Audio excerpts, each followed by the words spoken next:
네, 반갑습니다. 국가대표 전문가입니다. 네, 오늘 2월 5일 수요일이죠. 공개방송 또 간단하게 남겨드리도록 하겠습니다.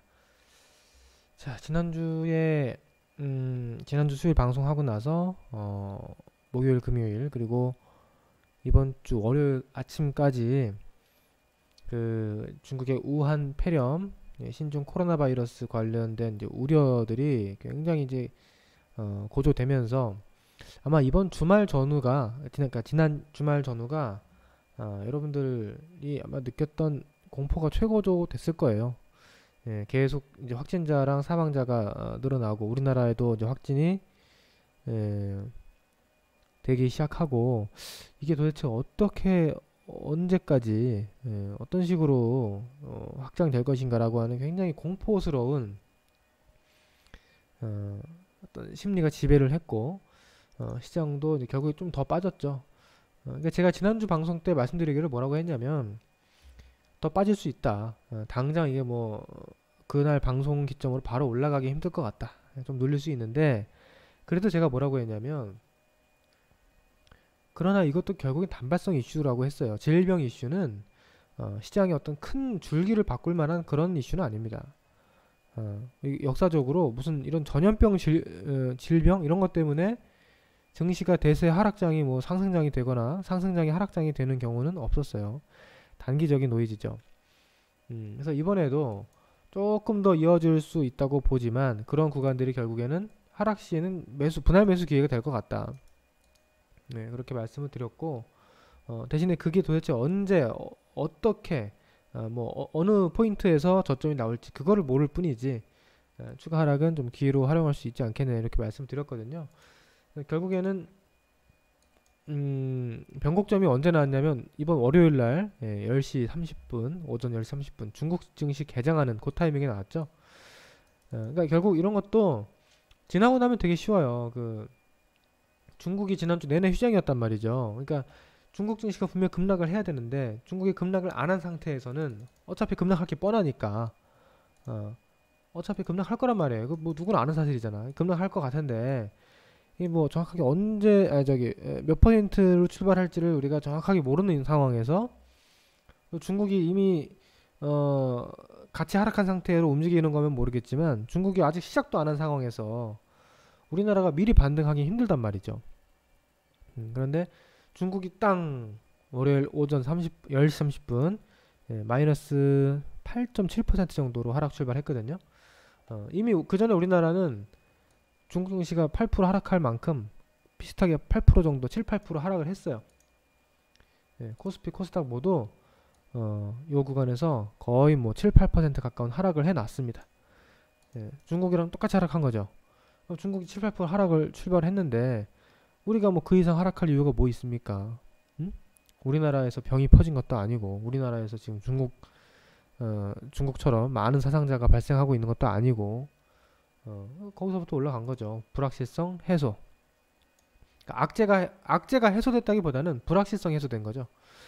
그러면서 반등이 나왔고, 그 다음에 이제 또 한 가지 측면에서 봤을 때는 이번 이 질병 이슈가 아직은 확진자가 늘어나고 있어요. 근데 뭐 어마어마한 공포가 계속 재생산되거나 앞으로 예상이 불가능한 통제가 불가능할 거라든지 뭐 이러다가 정말 뭐 의료 시스템이 붕괴된다든지 이런 우려되는 이런 상황이 우려되진 않죠. 중국도 마찬가지입니다. 중국은 이제 뭐 워낙에 인구도 많고 초기 대응이 늦어서 확진자가 증가하는 거는 어쩔 수 없어요. 왜냐 이미 다 격리를 시켜놓고 도시를 다 봉쇄해놓고 막 대중교통도 대부분 통제하고 외국으로도 못 나가게 하고 해도 이미 그 전에 걸린 사람들은 병이 걸린 거잖아요. 예. 그 사람들이 잠복기를 지나서 양성 판정을 받는 그 기간까지는 계속해서 확진자가 늘어날 수밖에 없는 겁니다. 그건 다 예상이 되는 거예요. 그렇게 된다고 해서 뭐 놀라울 일이 아니라 그건 앞으로 정해진 수순이에요. 어쩔 수 없는 수순. 안타깝지만. 근데 그것도 이제 어느 정도 시간이 지나면 꺾이겠죠. 이미 이 사망자와 확진자 숫자는 계속 늘어나고 있지만 이 증가율, 사망자랑 확진자 증가율은 떨어지고 있어요. 점점 계속 빠른 속도로 증가하는 게 아니라 점점 늘어나는 속도는 좀 줄어들면서 어느 정도 이제 이 그래프가 상승하는 그래프가 이 뭐예요? 이 질병 사상자 그래프가 점점 이렇게 위로 증가하면 이거 문제죠. 이렇게 계속 빠르게 증가하면 그건 끝을 알 수 없어요. 근데 점점 증가율이 이제 조금씩 이제 이렇게 점점점 각도를 완만하게 잡아가려고 합니다. 그러면 그 얘기는 뭐냐? 결국에는 끝이 보인다. 그 끝이 정확하게 며칠인지 모르겠어요. 언젠가부터 꺾이겠죠. 확진자도 이제 저 사망자도 점점 이제 적게 나올 거고 확진자가 줄어들진 않겠죠. 무슨 말이냐면 이미 확진 받은 사람 확진자예요. 확진자가 감소하는 일은 없어요. 이렇게 이제 점점 이렇게 되겠지. 이렇게 그죠? 사망자도 지금 계속 늘어나지만 나중에 사망자도 안 늘어나겠지. 그죠?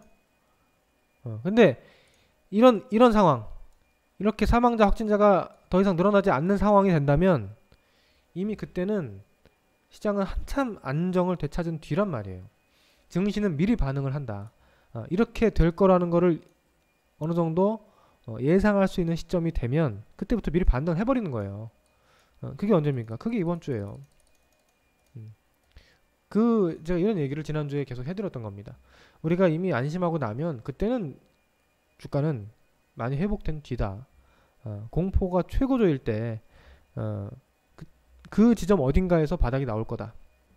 이런 말씀 드렸는데 아무튼 이번 이 또 사태를 통해서 또 한번 이 주식시장의 이 어떤 생리를 또 배우게 됩니다. 그죠? 굉장히 주식시장은 빠르고 가장 선반영이 빠른 곳이에요.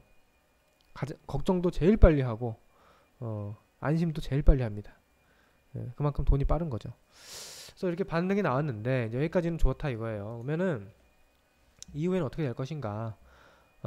뭐 이번 사태가 일단 갑자기 또 다시 무슨 새로운 어떤 국면을 맞이한다거나 해서 또 다른 어떤 불확실성을 키우지만 않는다 그러면 일단 고비는 넘긴 겁니다. 최고의 고비는 넘긴 거고 앞으로 이제 뭐 약간의 자잘한 변수나 이런 것도 있을지 몰라도 어지간해서는 이 저점을 안 깬다고 봐요. 이번 저점을 안 깬다고 봅니다. 그래서 추가적인 반등 가능성을 저는 높게 보는데 이제 문제는 바로 가느냐 아니면 살짝 쉬었다 가느냐 아니면 조금 고생을 하면서 흘러가느냐 이런 어떤 여러가지 시나리오들이 있죠. 이 안에서 움직일 거예요. 뭐 정확하게 1번이냐 2번이냐 3번이냐 뭐냐 그걸 예상하는 건 지금 조금 조심스럽고요. 그거를 미리 다 알 수는 없습니다. 이거는 이제 매일매일 그때 상황을 보면서 또 질병 상황이라든지 뭐 여러 가지 해외 증시나 또 그 외에 다른 변수들이 또 뭐가 나올지 몰라요. 그죠? 그런 것들을 또 체크하면서 대응해봐야 될 것 같고 일단 지금 뭐 가능성 측면에서 보자면 뭐 계속 쉬지 않고 증시가 이렇게 위로 갈 가능성보다는 이런 건 높지는 않죠 사실. 이렇게 살짝 쉬었다가 가는 시나리오인데 좀 견조하게 쉬느냐 조금 더 충분하게 쉬어가느냐 그 차이가 있지 않을까 그렇게 예상을 하고요. 중국 증시도 일단 뭐 여기서 바닥 찍었죠. 중국도 이렇게 바닥 찍고 회복하는데 뭐 우리나라가 무슨 걱정이 있겠어요. 중국도 여기서 계속 가지 못할 거예요. 여기서 뭐 이렇게 가지 못하겠지. 당연히 왔다 갔다도 하겠죠. 그죠? 그 안에서 종목들은 또 순환매가 돌 것 같고요. 그래서 그런 측면에서 본다면 이제 뭐 매매는 여러분들이 너무 큰 걱정 없이 추격 매수만 무리하지 않으면 조정시 매수 관점에서는 충분히 대응을 할 수 있지 않을까. 그렇게 말씀드려 보고요. 시장이 크게 하락하기 힘들다라고 하는 것을 또 어떻게 알 수 있냐면 종목들을 보면 알 수 있어요. 요걸 먼저 보여드릴게요. 지난주에도 보여드렸는데 요건 지금 코스피 지수만 보고 있으면 안 됩니다, 여러분들. 코스닥 보시면 뭐 별로 오른 것도 없죠. 그러니까 코스피를 보면 야 이거 많이 올랐으니까 이제 빠질 거야 라고 생각할 수가 있는데 코스피는 좀 올랐잖아요. 코스피 종합지수는. 근데 코스닥을 보면 오른 게 없어요. 별로. 그냥 박스권이에요. 박스권. 뭐 과열이 됐다거나 무슨 뭐 완전 상승 파동이 충족되어서 부담스러운 구간이라던 그런 것도 아니고, 그 다음에 코스피 대형주를 제외한 중형주, 소형주 보시면 이거 뭐 올랐습니까? 오른 게 아니고 빠졌어요 오히려. 이렇게 해서 바닥 다지고 좀 가려다가 한 번 더 얻어 맞은 거예요. 뭐 여기서 얼마나 더 빠지겠습니까? 시장이 뭐 계속 빠져 여기서? 계속 그냥 계속 밑으로 가는 거예요? 지금은 사실 그럴 만한 이유는 많이 없어졌다고 보는 거거든요. 미중 무역 협상도 어느 정도 이제 고비를 넘겼고 해소되는 국면으로 가고 있고, 뭐 한국과 일본과의 문제도 이제 뭐 크게 재부각될 것 같진 않고, 뭐 질병 문제도 이제 최악은 넘긴 걸로 보여지고 있고, 그러면 이제 시장이 전체적으로 한 2년 동안 하락을 했는데요. 2018년, 2019년도 2년 동안 하락을 했는데 2020년도는 계속 3년째 하락을 하기보다는 저는 좀 반등 국면이 나온다고 보는 거예요. 그래서 올해 시장은 전체적으로 좀 좋게 보고 있는데 이번 1월달에 좀 예상치 못한 돌발 악재가 나오는 바람에 좀 고생을 더 하고 있는 그런 상황 같고요. 뭐 소형주로 봐도 마찬가지입니다. 이게 실제 상황입니다. 실제 현실적인 대중적인 종목들의 상황. 바닥권이죠, 바닥권. 그래서 소형주들 이렇게 보시면 이렇게 되시죠. 이런 자리가 저는 이번에 1월 말 2월 초에 넘어갈 걸로 솔직히 기대를 좀 해봤는데 그건 안 됐고, 여기서 근데 오히려 잘 됐어요. 이렇게 한번 또 물량 소화 한번 확 크게 하고 개인들 털어내고 나면 나중에 또 그것이 전화위복이 돼서 시장이 더 가볍게 움직일 수 있는 그런 또 촉매제가 될 수 있습니다. 그래서 이런 관점으로 앞으로 좀 보고 있고요. 근데 요게 당장 나오는 게 아니라 조금 매물 소화 과정들이 좀 필요하지 않을까 그렇게 생각을 합니다. 자, 이런 지금 지수별 중형주, 소형주, 대형주 차이를 좀 보여드렸는데 이게 무슨 얘기냐면요. 자, 보여드릴게요. 우리가 요걸 보면 돼요. 자, 시가총액 상위 종목들 한번 제가 쭉 봐드리겠습니다. 삼성전자 어마어마하게 잘 가죠. 시가총액 1등부터 보는 거예요. 하이닉스 완전 우상향. 삼성전자 우선주. 삼성전자랑 삼성전자 우선주 두 개를 합친 게 코스피 시가총액에서 26%가 넘습니다. 현재. 그러니까 4분의 1이 넘어요. 그러니까 나머지 4분의 3 종목이 1% 빠지고 삼성전자 하나만 1%가 올라도, 삼성전자를 제외한 전 종목이 1% 빠지고 삼성전자만 1% 올라도 코스피 지수 0% 보합이에요. 대단하죠? 얘가 4분의 1을 차지하고 있어요. 이 하나가. 그 다음에 삼성 바이오로직스도 신고가 잘 가죠. 네이버 잘 가죠. LG화학이 그동안 좀 못 갔는데 요즘에 2차전지 모멘텀으로 가고 있고, 현대차는 좀 별 볼 일 없어요. 현대모비스 조금 잘 가다 요즘에 안 좋고, 자, 삼성 SDI 요즘 급등하고 있죠. 다음 주도주. 셀트리온은 별로 재미없어요. 삼성물산 그나마 좀 괜찮아. 자, 전체적으로 보시면 시가총액 최상위 10개 종목들 보시면 대부분 굉장히 좋아요. 그러니까 지수가 많이 올라온 것처럼 이렇게 보이는 거예요, 코스피 지수가. 근데 왜 도대체 이렇게 중소형주를 보면 이 모양이냐? 그 나머지를 보시면 됩니다. 나머지. 자, 그 밑으로 가볼게요. 자, 포스코 형편없죠? 신한지주 계속 밀려 내려갑니다. 형편없어요. 그런데 이런 종목들도 지금 뭐 계속 빠질 수 없는, 계속 빠지고 뭐 망하러 가는 그런 흐름은 아닐 거란 말이죠. 그래도 어느 정도 이제 좀 바닥이 잡힐 수 있는, 단기 바닥이 잡힐 수 있는 자리에 왔어요. 물론 뭐 탄력적인 반등을 당장 기대하기 힘들지만, KB금융 별 볼 일 없습니다. SK텔레콤 계속 내려가죠. SK 최근에 별로 안 좋아요. 한국전력 완전 바닥을 기어다니고 있고요. 기아차 요즘에 안 좋죠. 삼성 SDS 별로 재미없어요. NC소프트 요건 또 예외적으로 좋습니다. 요즘에 리니지로 계속 잘 나가고 있는 조금 특별한 게임주고, 카카오도 잘 나가네. 카카오 잘 나가고요.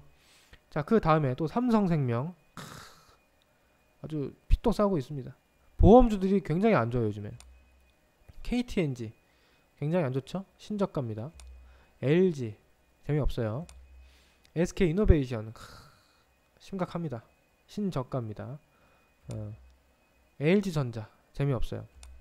아모레퍼시픽 요 얼마 전까지는 좀 괜찮았는데 최근에 우한폐렴 피해로 좀 유독 많이 급락을 했고 오늘 실적 발표를 했는데 좀 안 좋게 나왔죠. 또 오늘 많이 빠졌고요. 자, 하나금융지주 저점 완전히 전저점 근처죠. 삼성화재 신저가 급락 중입니다. 삼성전기 얘는 그나마 좀 삼성 계열 쪽에서 좀 괜찮았던 종목 중에 하나인데, 자, S-오일 신저가 급락 중입니다. 한국조선해양 안 좋아요. 최근에 급락하고 있고, 넷마블 안 좋죠. 우리금융지주 우리은행 신저가 기록 중입니다. 고려아연 급락하다가 저점권에서 반등이 좀 나왔네요. 롯데케미칼 신저가가 계속 이어지고 있어요. 그러니까 이게 어디가 바닥인지 몰라요 정확하게. 여기가 바닥인가? 여기가 바닥인가? 여기가 다 그런 생각으로 산 거예요 사람들. 여기서 이쯤 되면 바닥 같은데 샀는데 더 빠지고, 이쯤 되면 바닥 같은데 더 빠지고, 이쯤 되면 바닥 같은데 더 빠지고, 계속 빠지는 거예요. 그러면 뭐 여기까지 빠져도 할 말 없는 거지. 그러니까 이게 정확하게 바닥이 15만원이다 18만원이다 뭐 16만원이다 몰라요. 일단 요거는 여기 어디 얼마야 13만원대까지 마음의 문을 열어 놓는 게 좋죠. 여기서 뭐 바닥이라고 용감하게 뛰어들 필요는 없어 보여요 별로. 아무튼 안 좋죠. 안 좋아요 흐름이 별로. KT 신저가 웅진코에 별거 없고요. 기업은행 신저가 계속 계단식 하락 중입니다. LG 플러스 별 볼 일 없고, 강원랜드 급락 중, LG 디스플레이 별 볼 일 없고요. 아모레지 아까 봤고 아모레퍼시픽, 한온 시스템 별 볼 일 없고, 별 볼 일 없고, 미래에셋태우 안 좋고요. 현대중공업 홀딩스인가요? 급락 중. 현대건설 별 볼 일 없고, GS 신저가. 자, 여기까지 쭉 봤어요. 현대제철 보세요. 자, 어떤 게 느껴집니까 여러분들? 우리 시장에 뭐가 느껴져요? 정말 크죠? 정말 큽니다. 뭐가 커요? 차별화가 너무 커요. 그러니까 가는 종목, 몇 종목 좋은 종목들, 그 종목들은 정말 잘 가고요. 그 외의 종목들 대부분 별 볼 일 없거나 심지어 신저가로 계속 계단식 하락을 하고 있는 그런 상황들입니다. 그러니까 코스피 종합지수만 보면은 대형주들, 일부 대형주 때문에 좀 좋아 보이는 거지, 실제 상황 이런 거예요. 평균적으로 실제 이렇게 그러니까 올라간 종목도 있고 내려간 종목도 있고 횡보하는 종목도 있으니까 대체적으로 횡보하고 있다가 최근엔 더 빠져버린 거야 지수가. 이게 지금 실질적인 체감입니다. 그죠? 그러니까 뭐 막말로 최근 몇 달은 삼성그룹주랑 뭐 네이버 카카오 뭐 NC소프트 뭐 반도체 쪽 이런 거 아니었으면은, 그런 것만 몰빵해서 보유하고 있지 않았으면 수익이 잘 안 나죠. 수익 나기가 힘들어요. 그리고 그 종목들 네이버 카카오도 사놓고 팔면 안 돼. 그걸 수익 내고 팔고 다른 거 사면 또 닦아먹어요. 그죠? 그것만 사서 그것만 끝까지 간다라는 믿음으로 계속 가야 되는데 그게 쉽냐고. 어렵죠. 걔네만 간다라고 어떻게 우리가 그렇게 확신을 할 수 있겠어요. 결과적으로 이제 지금 상황이 그렇게 됐으니까 우리가 지금 눈으로 확인을 하고 있는 건데, 저는 어떻게 보냐면 물론 많이 오른 종목들, 부담스러운 종목들이 있습니다. 삼성전자 같은 경우 좀 부담스럽다라고도 볼 수 있어요. 이게 앞으로 폭락한다는 얘기가 아니라 조금 많이 올랐으니까 쉬어가지 않겠느냐. 그렇죠. 뭐 쉬어갈 수 있죠 이렇게. 나중에 그러고 더 가든 뭐 다시 빠지든 간에 당장 급락할 것 같지는 않고요. 당장 급락할 이유는 없고 왔다 갔다 하면서 다시 방향성을 찾을 것 같은데 못 간단 말이에요. 못 갈 가능성이 있어요 당분간. 삼성 SDI도 마찬가지입니다. 지금 2차전지 쪽에서 테슬라 급등하고 하니까 이쪽이 지금 뭐 난리가 났는데, 뭐 최근에 2차전지 아니었으면은 뭐 수익이 안 나죠. 2차전지 말고는 별로 우한폐렴 테마주 말고는 수익 날 게 없어. 얘도 지금 자리에서는 막 무리해서 따라갈 그런 자리는 아니죠. 그죠? 뭐 조금은 더 슈팅 나올 수는 있겠지만 결국에는 좀 쉬어갈 수 있어요. 여기 너무 가파라. 이렇게 쉬어간단 말이에요. 잘못하면 좀 더 가다가 그러면 아무튼 주가는 좀 내려올 수 있단 말이에요. 그러면 시장이 빠지는 거 아니냐 이거. LG화학 볼까요? LG화학 제가 포인트 잡아드릴게요. LG화학은 지금 요런 자리가 넘어가면서 급등이 나오고 있는데 중요한 자리가 하나 더 있습니다. 이런 자리들이 중요하죠? 여기 어디냐? 이게 39만원, 40만원 자리예요. 이 자리가 굉장히 강력한 저항선이 될 가능성이 높습니다. 그러니까 LG화학은 뭐 여기를 뭐 바로 갈지 뭐 다음에 갈지는 모르겠어요. 그것까지는. 근데 요런 자리는 당장 넘어가기는 조금 어렵다. 걸리고 다시 소화를 하다가 나중에 넘어가든지 하겠죠. 근데 LG화학은 이제 앞으로 기업 분할이 될 수가 있어요. 화학 사업부랑 이제 2차전지 배터리 사업부를 분할할 수가 있기 때문에 아마 그렇게 되면 이제 화학 쪽보다는 배터리 쪽으로 좀 더 관심이 쏠리겠죠. 그래서 그러면 주가 차트가 나뉘니까 그건 나중에 봐야 될 것 같고, 아무튼 얘네들도 막 지금 추격 매수해서 따라갈 자리는 아니다. 크게 매력이 없다. 그러면은 지수가 빠진다는 거 아니야 이거? 응? 지수 빠지겠네. 근데 그게 있죠. 아까 반대로 봤지만 지금 반대편에 있는 종목들 있잖아요. 이런 종목들. 근데 뭐 이런 종목들이 지금 제가 뭐 이쪽이 엄청 좋으니까 사는 얘기가 아닙니다. 이쪽 사면 대박 난다 이런 얘기가 아니에요. SK텔레콤 이런 거 뭐 대박 난다 이런 얘기가 아니라 얘네들이 이제 조금 반대 급부, 그러니까 많이 급락한 만큼 삼성전자라든지 뭐 삼성 SDI라든지 이런 종목들이 좀 쉬어가면서 빠질 때 얘네들이 좀 조금 이렇게 방어해주는, 뭐 꼭 이런 흐름이 아니더라도 한 요런 흐름 있죠. 요런 흐름, 요런 흐름, 요런 흐름, 요런 흐름, 뭐 또는 요런 흐름 정도는 나올 수 있다는 거예요. 근데 그래 봐야 SK텔레콤 이런 거 나와 봐야 몇 프로 안 돼요, 여러분들. 여러분들 여기서 여기 최저점에서 최고점까지 수익 내도 9%예요. 9%, 10%. 그러니까 기본적으로 이런 종목들은 변동폭이 크지가 않습니다. 굉장히 무거운 주식이죠. 대형주다 보니까. 이 갑자기 그런 효과들이 또 나오면서 시장을 방어할 가능성이 높다. 그러니까 이미 많이 하락한 종목들이 또 굉장히 많기 때문에 잘 올라간 종목들도 하락하고 이미 하락한 종목들도 계속 더 하락할 가능성보다는 얘네들이 이제 조금 시소 효과처럼 한쪽이 조금 힘이 빠지면 한쪽이 받쳐주는 반작용이 나오면서 시장을 방어할 가능성이 높다. 그래서 지수는 지금 이렇게 봤을 때는 뭐 크게 하락할 자리는 없는 것 같아요. 이 밑을 크게 볼 위험은 제가 볼 때 없어요. 별로. 그렇다고 지금 뭐 삼성전자, 삼성 SDI 얘네들이 뭐 폭락할 것도 아니고 좀 쉬어간다면 쉬어가겠지. 폭락할 것 좀 그런 이유는 없어요, 당장. 그래서 그런 식으로 보면서 시장이 좀 너무 크게 벌어진 차별화를 좀 좁힐 것 같고요.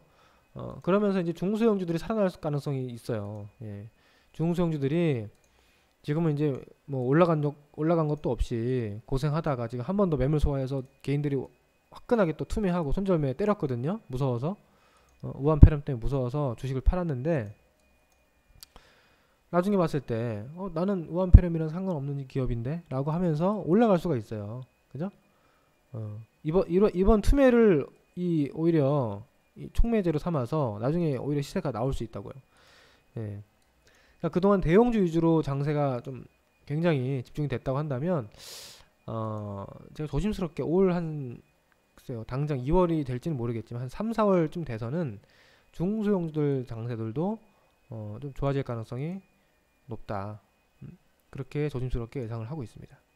그러니까 지금 이제 와서 막 중소형주를 안 간다고 때려 팔아가지고 잘 가는 삼성전자, 뭐 대형주 너무 막 그쪽으로 뭐 삼성전자 앞으로 더 갈 수 있는데 너무 그렇게 무리한 승부수를 띄운다거나 하는 거는 혹시나 그것이 나중에 결과적으로 좋지 않을 수가 있다는 거죠. 왜냐하면 삼성전자가 나중에 더 간다 하더라도 내가 저점에서 포기해버린 종목이 더 잘 갈 수도 있단 말이야 나중에. 예, 바닥권에서 그죠? 그래서 그런 생각도 좀 하면서 우리가 시장을 봐야 되지 않을까. 시장의 순환매, 이 시장의 패션, 시장의 어떤 흐름이라고 하는 것은, 유행이라고 하는 것은 영원하지 않습니다. 영원한 건 없어요 이 세상에. 예. 삼성전자가 잘 간다? 영원할 것 같아요? 영원하진 않을 거야. 언젠가 끝이 옵니다. 그렇잖아요. 항상 개인들이 이제 그런 습성이 있어요. 이때만 해도, 이때 뭐예요? 이때가 이제 2017년도 후반인데, 이때가 이제 삼성전자가 주식 액면 분할하기 전이에요. 그때 이제 100만 원대, 거의 200만 원 가까이 갔었죠. 야, 계속 가니까 삼성전자만 계속 가는구나 이거. 근데 액면 분할을 한대 5만 원으로 20분의 1. 야, 그럼 삼성전자가 5만 원이면 이거 무조건 더 가는 거 아니야? 사실 그건 아니거든요. 주식 수가 많아진 것뿐이지 뭐 주식이 갑자기 싸진 건 아니거든요. 시가총액은 그대로잖아. 근데 그걸 착각해서 개인들이 그때 다른 주식을 막 팔아가지고 삼성전자로 많이 옮겨 탔어요. 야, 이거 내가 그동안 못 샀는데, 맨날 부러워하고 못 샀는데 5만 원 됐으니까 한번 사보자 해가지고 온 국민이 삼성전자를 샀더니 어떻게 됐습니까? 뭐 지금은 다시 올라왔지만 약 1년 반 동안 고생했죠. 그죠? 1년 반 동안 안 가죠. 그러니까 영원한 건 없어요. 보시면 이렇게 잘 갈 때가 있고, 또 잘 안 갈 때가 있고, 잘 갈 때가 있고, 그런 거 안 갈 때가 있고, 갈 때가 있고, 안 갈 때가 있는데, 뭐 지금이 상투라고는 뭐 장난 못할 더 갈 수 있어요. 근데 아무튼 그런 점을 우리가 항상 유념하면서 너무 이 무모한 승부를 띄우지 말라는 얘기예요. 항상 반대급부 나올 수 있다. 제가 보는 삼성전자는 뭐 상투라기보다는 좀 쉬어갈 것 같아요. 예, 당분간 이 고점 돌파 다음에 연속 급등도 힘들고 뭐 그렇다고 폭락할 그런 상황도 아니고 여기서 좀 아이고 여기서 좀 왔다리 갔다리 하면서 매물 소화를 좀 하지 않을까. 그리고 나서 뭐 별일 없으면 중기적으로는 좀 우상향을 더 할 것 같아요. 이런 자리랑 비슷할 것 같아. 여기도 한 신고가 돌파하고 한 3, 4개월 쉬었거든요.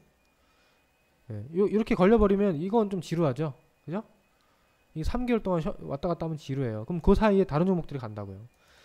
그런 식으로 좀 보시면서 하시고, 그 다음에 삼성 SDI도 제가 최근에 강조 많이 했어요. 2차전지 쪽 봐야 된다. 근데 이제는 뒤늦게 막 추격하기에는 부담스러운 위치에 오지 않았나. 슬슬 뭐 중장기로 여기서 사가지고 보유하고 있는 사람들은 뭐 가져가도 된다고 봐요. 안전 마진이 있으니까. 근데 지금 사는 거는 조금 빠졌을 때 심리적으로 위축될 수가 있기 때문에 추격 매수는 좀 자제하는 게 좋다. 그렇게 보겠습니다. 그렇죠? 그래서 전체적으로 시장은 조정시 매수 관점, 뭐 추격 매수보다는 조금 이제 바닥권 있는 종목들, 중소형주 쪽, 좋은 종목들 쪽에 관심을 한번 더 보시고, 그리고 이제 실적 발표가 나옵니다. 작년 4분기 실적 발표, 그러니까 연간 사업 보고서가 2월달 그리고 3월달까지 항상 4분기 실적 발표는 좀 늦죠. 연간 사업 보고서를 내야 되기 때문에 아직 조금 뭐 한두 달 더 봐야 되는데, 실적 나오는 걸 잘 체크해 보면서 한번 종목들, 좋은 종목들 한번 선정해 보세요. 실적이 안 좋게 나오는 종목들은 피해야지 뭐, 그죠? 오늘 아모레퍼시픽 그랬고, 에코마케팅 이런 거 실적이 좋을 걸로 기대했는데 실적이 안 좋게 나오니까 사실 그렇게 안 좋은 것도 아니거든요. 안 좋다기보다는 기대에 좀 못 미쳤다. 그러니까 바로 그냥 제자리에 와버리죠. 제자리. 실적 기대감으로 오른 만큼 뱉어낸 거예요. 그래서 실적을 항상 좀 보면서 하자. 이렇게 정리해 드리겠습니다. 그리고 건강은 항상 조심하세요. 증시에서는 우한폐렴 공포가 좀 지나가는 것 같지만, 뭐 우리가 실제 실생활에서의 건강을 조심하는 거는 좀 지나치다 싶을 정도로 과해도 손해볼 게 없죠. 별로. 그죠? 조심 더 하시고 개인 위생 신경 쓰셔서 아무튼 이번 위기 잘 현명하게 지나갔으면 좋겠습니다. 자, 감사합니다. 전 다음 방송 때 뵙겠습니다. 네.